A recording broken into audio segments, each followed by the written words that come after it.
सामवेदसंहिता पंचमी दशतिः।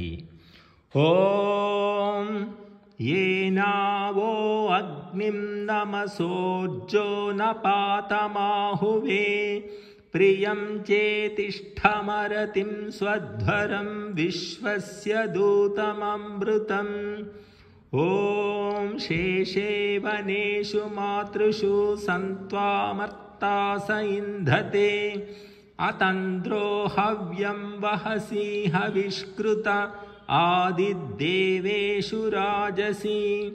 ॐ अदर्शि गातु वित्तमो यस्मिन् व्रतान्यादधुः उपोषु जातमार्यस्यावर्धनमग्निं नक्षन्तु नो गिरः। ॐ अग्निरुक्थे पुरोहितो ग्रावाणो बर्हिरध्वरे ऋचायामि मरुतो ब्रह्मणस्पते देवा अवो वरेण्यम्।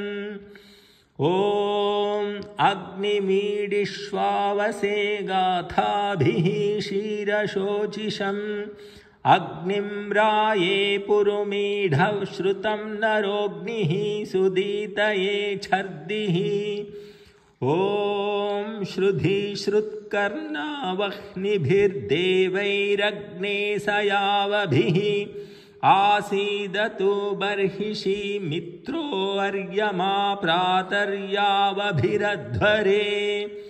ॐ प्रादैवो दासो अग्निर्देव इन्द्रो न मज्मना अनुमातरं पृथिवीं विवावृते तस्थौ नाकस्य शर्मणि।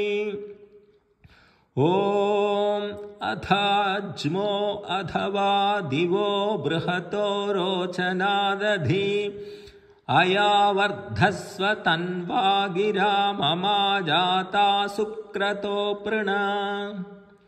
ॐ कायमानो वनात्वं यन्मातृरजगन्नपः न तत्ते अग्ने प्रमृषे निवर्तनं यद्दूरे सन्निहा भुवः।